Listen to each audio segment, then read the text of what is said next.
Mega family పట్టరాని ఆనందంలో ఉంది. అందుకు కారణం పవన్ కళ్యాణ్ ఎమ్మెల్యేగా మొదటిసారి గెలిచారు. అలాగే ఆయనను మంత్రి పదవి వరించింది. డిప్యూటీ సీఎంగా కూడా నియమించారు. అలాగే కూటమిలో భాగంగా 21 ఎమ్మెల్యే, 2 ఎంపీలుగా జనసేన పార్టీ తరఫు నుండి పోటీ చేశారు. 100% స్ట్రైక్ రేట్తో జనసేన పార్టీ అభ్యర్థులు అందరూ గెలిచారు.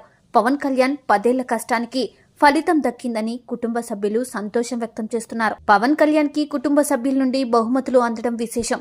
చిరంజీవి సతీమణి సురేఖ మరిది పవన్ కళ్యాణ్ కి ఒక బహుమతి ఇచ్చారు. తాజాగా సాయి ధరమ్ తేజ్ ఒక ప్రత్యేకమైన బహుమతిని అందించారు. సదరు గిఫ్ట్ చూసిన అభిమానులు ఆశ్చర్యం వ్యక్తం చేస్తున్నారు. ఇంతకీ సాయి ధరమ్ తేజ్ మామయ్య పవన్ కళ్యాణ్ కి ఇచ్చిన గిఫ్ట్ ఏమిటంటే star wars Lego millennium Falcon. ఈ విషయాన్ని సోషల్ మీడియా వేదికగా అభిమానులతో సాయి ధరమ్ తేజ్ పంచుకున్నారు. ఆయనతో దిగిన ఫోటో షేర్ చేశాడు. అలాగే ఓ ఎమోషనల్ కామెంట్ జోడించాడు.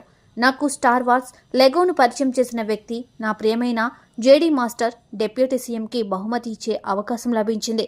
నా చిన్నప్పటి రోజులను గుర్తు చేసుకుంటూ ఆయనలోని చిన్నపిల్లాడి కోసం ఈ గిఫ్ట్ ఇస్తున్నానని సాయి ధరమ్ తేజ్ రాసుకొచ్చాడు.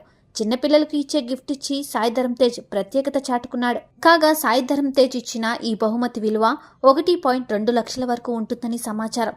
కాగా గత ఏడాది పవన్ కళ్యాణ్ సాయి ధరమ్ తేజ్ కలిసి ఓ చిత్రం చేశారు.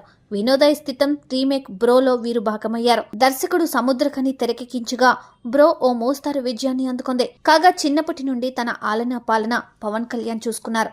నాకు ముంబైలో యాక్టింగ్ నేర్పించారని గతంలో సాయి ధరమ్ తేజ్ వెల్లడించిన విషయం తెలిసిందే.